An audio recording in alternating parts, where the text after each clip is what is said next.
Hello everyone, welcome to the class. तो finally अगर आप लोगों ने इस कोर्स को इनरोल कर लिया है, उसके बाद आप इस वीडियो को देख रहे हैं, तो आज हम इस क्लास में देखो ये समझेंगे कि हमारी आगे की जर्नी क्या रहेगी पेपर वन को लेकर के और पेपर टू को लेकर के। तो सिलेबस को हम देखेंगे। तो सिलेबस को अगर हम प्रीवियस ईयर पेपर्स को देखते हैं तो उससे हमें कुछ आइडिया लग जाता है, बट उसके आसपास जो भी और भी उससे रिलेटेड जो पोर्शन रहता है उसको भी हम यहाँ पर कवर करेंगे। ठीक है, तो आपने एक्सेस ले लिया है। अब इसके बाद में हमारी जो कोशिश रहेगी कि हम विद इन 3 मंथ पहले टारगेट करके चलेंगे कि जो मेजर पोर्शन है उसको तो हम कवर कर ले ही। उसके बाद में जो एमसीक्यू हो गए, मल्टीपल चॉइस क्वेश्चंस हो गए, उनको हम टाइम रहते, अगर एग्जाम डेट बहुत ज्यादा आगे बढ़ती है, हम एक्सपेक्ट करके चलते हैं कि सितंबर या अक्टूबर तक आपका एग्जाम हो जाएगा। अगर डिले होता है, पहले तो नहीं होगा, बट अगर डिले होता है तो हमारे पास में और ज्यादा टाइम होगा और ज्यादा अच्छे से प्रिपरेशन करने के लिए। बट अभी हमको ये सोच के चलना है कि 3 मंथ से ज्यादा आपको नहीं मिलने वाले हैं। कैसे भी करो, कुछ भी करो, आपको सारा पोर्शन कवर करना है विद इन 3 मंथ। ठीक है, विद इन 3 मंथ जस्ट आपको रीड नहीं करनी है चीजें, डिटेल में जाना है और अच्छे से चीजों को कवर करना है। क्योंकि लास्ट टाइम जब आप प्रिपरेशन कर दो एग्जाम के पहले, जस्ट जब आप पढ़ के जाओगे तो आप इतना डेप्थ में चीजों को नहीं पढ़ पाओगे, बट अभी जितना आप डेप्थ में जा सकते हो, जितना चीजें आप समझ सकते हो, उतना समझने की आप कोशिश करो। ठीक है, तो मेजर दो पोर्शन है हमारे पास में, पेपर वन और पेपर टू। तो पेपर वन और पेपर टू के बाद में हमारा थर्ड स्टेज पे आता है इंटरव्यू। ठीक है, इंटरव्यू कोई बहुत बड़ा प्रॉब्लम नहीं है। उसके लिए जनरली आप जब यहां से प्रिपरेशन से होकर के गुजरोगे, अपनी प्रिपरेशन को कंप्लीट करोगे, ऑटोमेटिकली आप उसके लिए भी रेडी हो चुके होगे। ठीक है, तो यहां पर आपको ये नहीं देखना है कि जस्ट मुझे क्वालिफाई मार्क्स लाने हैं। क्योंकि देखो, क्वालिफाई तो है कि आपके पास में इतने मार्क्स होने चाहिए मिनिमम, जनरल कैटेगरी के लिए, अनरिजर्व कैटेगरी के लिए, बट उसके साथ ही साथ यहां पर आपको ये भी देखना है कि फाइनली आपके जो मार्क्स हैं, पेपर के मार्क्स हैं, पेपर वन और पेपर टू के, वो फाइनल आपको सिलेक्शन दिलाएंगे। तो आपकी कोशिश ये होनी चाहिए कि मैक्स टू मैक्स आपको स्कोर करना है। जिससे क्या रहता है कि अगर इंटरव्यू में 2-4 नंबर ऊपर नीचे रहते हैं तो वहां पर आपको प्रॉब्लम ना हो। स्पेशली फॉर अनरिजर्व कैटेगरी आपको ये ध्यान कर रख के चलना है कि ये जो पेपर आएगा आपका 100 मार्क्स का और 100 मार्क्स का, इन दोनों पेपर्स में आपकी कोशिश यही होनी चाहिए कि आपको 80+ स्कोर करना है। ठीक है, अगर आप 80+ स्कोर नहीं करोगे तो थोड़ा सा प्रॉब्लम है, क्योंकि रिजर्वेशन है, डिफरेंट डिफरेंट टाइप की कैटेगरीज के रिजर्वेशन है। और बहुत सारे कैंडिडेट्स ऐसे भी होते हैं जो रिजर्वेशन से होते हैं बट वो जनरल कैटेगरी में भी सेलेक्ट होते हैं। ठीक है, तो आपको यहाँ पर एक ही ऑप्शन है कि बहुत अच्छा स्कोर करना है। ठीक है, अच्छा स्कोर करने के लिए आपको सिलेबस जो है वो डिटेल में कवर करना पड़ेगा। सबसे पहले जो हम पेपर वन की शुरुआत करेंगे, तो पेपर वन में एकदम अगर हम बेसिक पकड़े कि एफएसओ क्या है, फूड सेफ्टी होता क्या है, और हमारी गवर्नमेंट काम कैसे करती है, एज अ एफएसओ आपको करना क्या होगा, और किस वजह से आप इस प्रिपरेशन को कर रहे हो, और कल को अगर आप एफएसओ बन जाते हो तो आप क्या कंट्रीब्यूशन दोगे हमारी कंट्री को, हमारे नेशन को। तो वो सारी चीजें हमारी food safety in standard act 2006 clear कर देता है, अगर हम उसको डिटेल में सारी चीजों को पढ़ लेते हैं। तो food safety in standard act की जो क्लासेस हैं, मंडे से मंडे से हम एक बैकग्राउंड समझेंगे। मंडे को हम फूड लॉ का एक बैकग्राउंड समझेंगे कि हाँ आखिर ये फूड लॉ को क्यों लाया गया, एक बैकग्राउंड क्लास होगी। उसके बाद में क्लास वन क्लास टू करके हम फूड लॉ को डिटेल में पढ़ेंगे।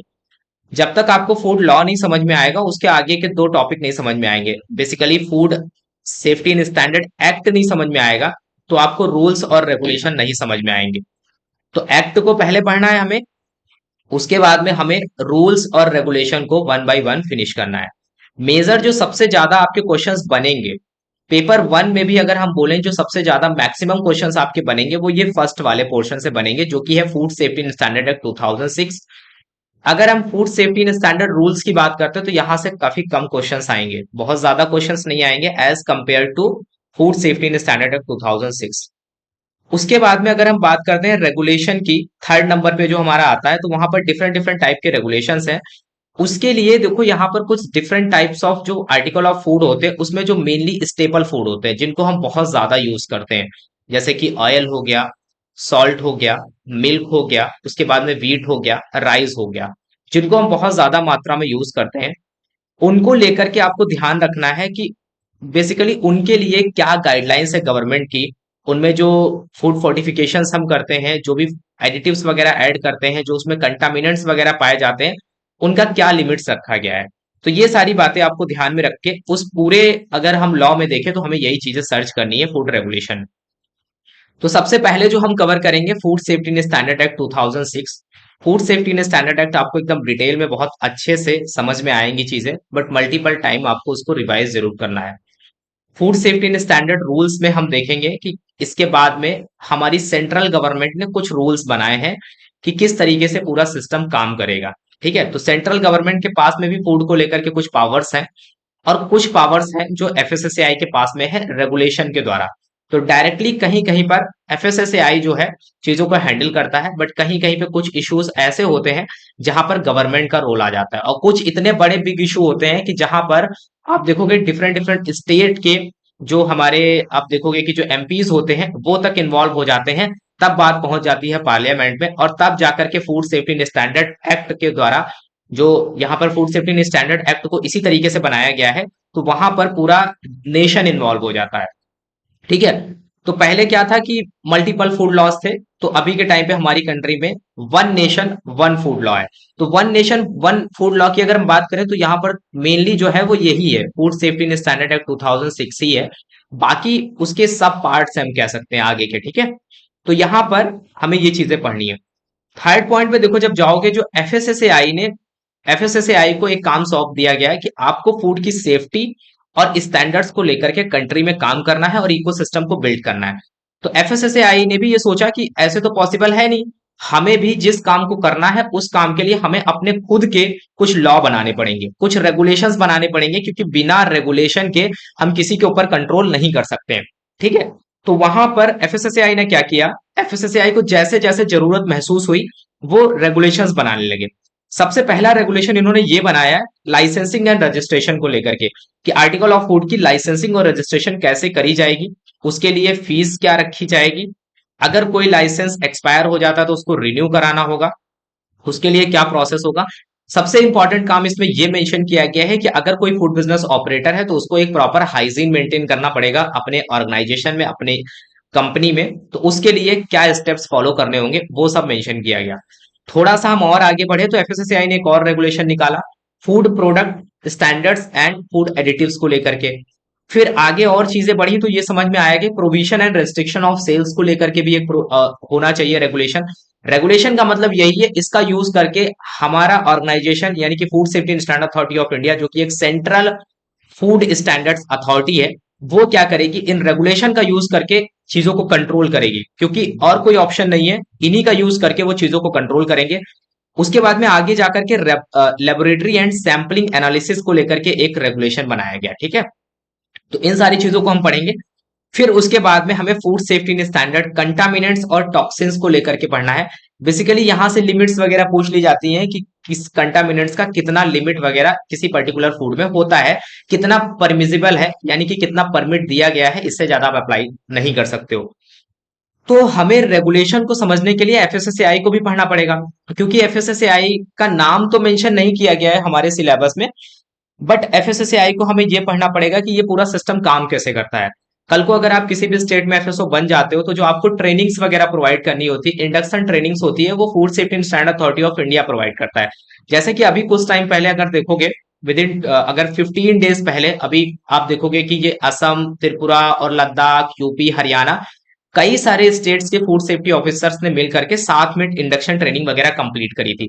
तो इस तरीके से क्या होता है, जो जो ट्रेनिंग वगैरह कराता है ये एफएसएसएआई ही कराता है। तो मेन अगर आप कह सकते हो कि मेन टॉप लेवल पे कौन सा ऑर्गेनाइजेशन बैठा हुआ है जो एक हर एक स्टेट पे फूड सेफ्टी डिपार्टमेंट पे नजर रखता है, तो वो है एफएसएसएआई, यानी कि food safety and standard authority of India. इसके क्वेश्चंस भी देखे गए हैं प्रीवियस ईयर पेपर में, तो इसको हम पूरा समझेंगे कि इसका बेसिक स्ट्रक्चर क्या होता है, इसमें कौन कौन से अथॉरिटी में, मेन अथॉरिटी में मेंबर्स होते हैं, चेयरपर्सन, इसके साथ ही साथ चीफ एग्जीक्यूटिव ऑफिसर होते हैं। इसके अलावा यहाँ पर कुछ कमिटीज वगैरह होती है, उसमें डिफरेंट डिफरेंट साइंटिफिक कमिटीज में डिफरेंट डिफरेंट साइंटिफिक एक्सपर्ट होते हैं, वो कहाँ से आते हैं। उसके बाद में एक देखो हमें लेबोरेटरी का नेटवर्क समझना पड़ेगा। डायरेक्टली क्वेश्चंस पिछली बार भी आया था कि इसमें से रेफरल लेबोरेटरी के बारे में पूछा गया था, तो आपको पता होना चाहिए हमारी कंट्री में कितनी रेफरल फूड लेबोरेटरी है और हर एक फूड लेबोरेटरी किस काम के लिए जानी जाती है।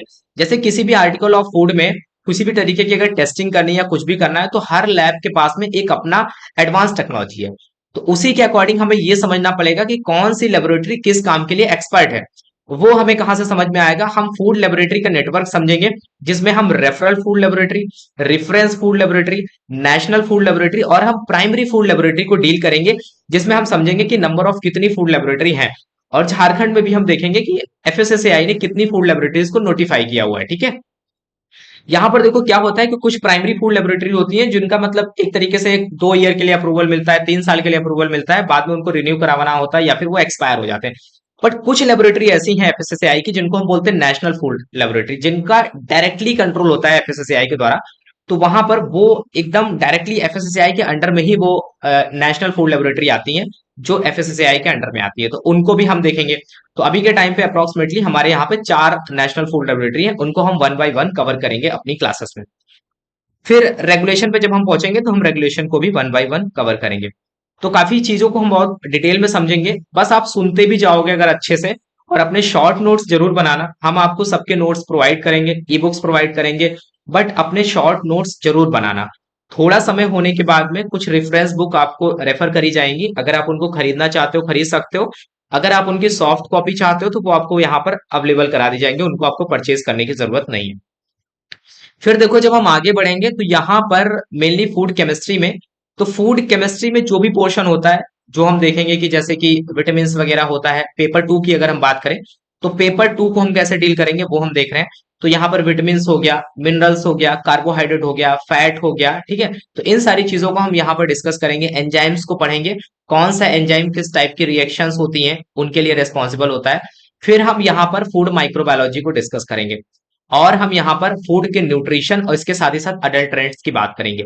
बात आती है प्रिजर्वेशन की, तो प्रिजर्वेशन के ऐसे बहुत कोई खास क्वेश्चन प्रीवियस ईयर में नहीं पूछे गए थे और ना ही यहाँ पे डायरेक्टली मेंशन किया है। बट फिर भी इन तीनों को कवर करने के बाद में हम फूड प्रिजर्वेशन को भी देखेंगे, साथ ही साथ फूड प्रोसेसिंग को भी देखेंगे। डायरेक्टली मेंशन नहीं है बट फूड प्रोसेसिंग को भी देखेंगे।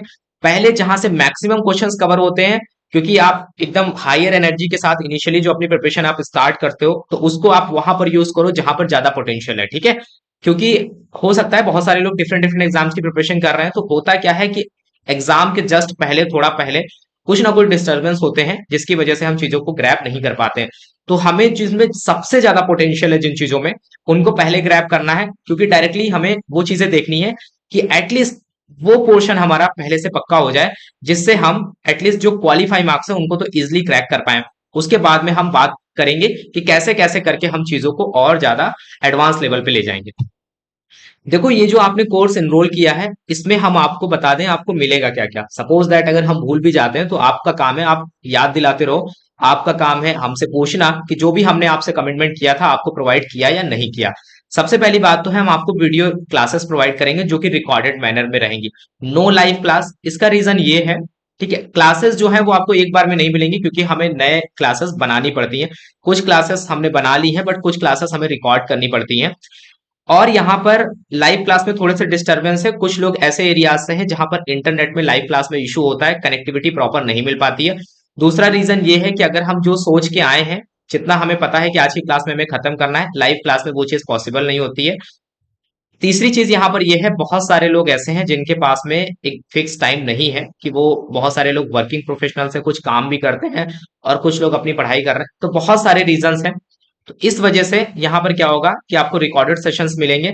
रिकॉर्डेड सेशंस मिलेंगे, आप उनको मल्टीपल टाइम रिवाइज कर सकते हो और आप उनको डाउनलोड भी कर सकते हो। सपोज दैट अगर अगर आपने उनको ऐप में डाउनलोड कर लिया है तो उसके बाद में आप उनको किसी भी टाइम पे एक्सेस कर सकते हो। ठीक है, बार बार आपको नेट का एक्सेस जरूरत नहीं पड़ेगा। ठीक है, उसके बाद में इंपॉर्टेंट चीज ये है कि इस सारे कोर्सेज को आपको क्या करना है, आप अपने लैपटॉप और मोबाइल, टैबलेट सभी में एक्सेस कर सकते हो। ठीक है, साथ ही साथ जो क्लास होगी उस सेम क्लास का आपको नोट्स प्रोवाइड किया जाएगा। साथ ही साथ जो ई बुक्स हैं सब्जेक्ट वाइज वो आपको प्रोवाइड करी जाएंगे, उनका आप प्रिंट ले सकते हो। जैसे कि फूड लॉ के लिए अलग हो गया, फूड माइक्रोबायोलॉजी के अलग हो गया, फूड प्रोसेसिंग के लिए अलग हो गया, ठीक है। इस तरीके से फूड न्यूट्रिशन हो गया, इन सब की अलग मिलेगी। जो कंपाइल टॉपिक होंगे, जो मतलब सेम टॉपिक होंगे, जैसे फूड केमिस्ट्री और फूड न्यूट्रिशन थोड़ा ओवरलैप करता है तो उसको हम एक में कर देंगे। उसके बाद में प्रीवियस ईयर पेपर्स, झारखंड का पेपर तो मिल ही जाएगा आपको विद एक्सप्लेनेशन। आप उस पोर्टल पे विद इन टाइम आप ये देख पाओगे कि इतने समय में हम इस क्वेश्चन को कर पा रहे हैं या नहीं कर पा रहे हैं, जिससे आपकी इफिशियंसी बहुत ज्यादा इंप्रूव होगी। साथ ही साथ उनके एक्सप्लेनेशन आपको मिल जाएंगे जैसे ही आप पेपर को सबमिट करोगे। टेस्ट सीरीज में आपको सब्जेक्ट के अकॉर्डिंग टेस्ट सीरीज वगैरह मिल जाएंगी, उनको आप दे सकते हो। फिर आप इसके साथ ही साथ एक फीचर्स आपको ये मिलेगा कि आप जो टेस्ट दोगे उस टेस्ट में आपको पता चल जाएगा कि आपकी रैंक क्या है, आपसे आगे कितने लोग हैं जिन्होंने सेम कोर्स में एनरोल किया है, ये भी आपको पता चल जाएगा, ठीक है। अगर आपको कोई डाउट्स होते हैं तो आपको क्या करना है, एक तो आपको देखो यहाँ पर ये जेपीएससी का ही एक आपको ग्रुप मिलेगा। ग्रुप डिस्कशन में आप लोग आपस में कोई जनरल डिस्कशन वगैरह करना चाहते हो आप कर सकते हो, ठीक है। पर्सनल चैट का ऑप्शन मिलेगा, आप कुछ यहाँ पे नहीं डिस्कस करना चाहते हो तो आप पर्सनली वहां पर बात कर सकते हो, ठीक है। अब यहाँ पर आपको ये समझ में आ गया कि क्या क्या चीजें आपको मिलेंगी और कैसे आपको चीजें करनी है। तो सबसे पहली जो हमारी क्लास होगी, सबसे पहली में जो हम फूड लॉ को पढ़ना शुरू करेंगे तो हम एक बेस बनाएंगे, एक बेसिक चीज समझेंगे कि इंडियन फूड लॉ काम कैसे करता है, उन सारी चीजों को समझेंगे। हमारे गवर्नमेंट जब इंडिपेंडेंस 1947 के बाद में जो लॉ बनाए गए थे वो आज एग्जिस्ट नहीं करते हैं, इसका क्या रीजन है, क्यों इनको हटाना पड़ा और हमें नया फूड लॉ लाना पड़ा, तो ये सारी चीजें हम स्टार्ट करेंगे मंडे से। तो फर्स्ट क्लास आपकी इंट्रोडक्शन होगी, उसके बाद में 1 क्लास 2 क्लास ऐसे करके जितना जल्दी हो सकेगा, कभी कभी आपको 2 क्लास देंगे, कभी कभी आपको 1 क्लास देंगे, बट विद इन 3 मंथ हम आपको सिलेबस जो है वो कवर करने की पूरी कोशिश करेंगे, ठीक है। तो आज की इस क्लास में यही था, और आई होप आपको जो सेशंस है वो समझ में आ रहे होंगे। बाकी हम टॉपिक्स में धीरे धीरे जब आगे बढ़ेंगे और कोई डाउट्स होते हैं तो आप पूछ सकते हो, ठीक है। आप मैसेज व्हाट्सएप कर सकते हो, इसके साथ ही साथ ग्रुप डिस्कशन कर सकते हो, ठीक है। तब तक के लिए thank you, have a nice day. मिलते हैं नेक्स्ट क्लास में, इंट्रोडक्शन क्लास में फॉर फूड लॉ।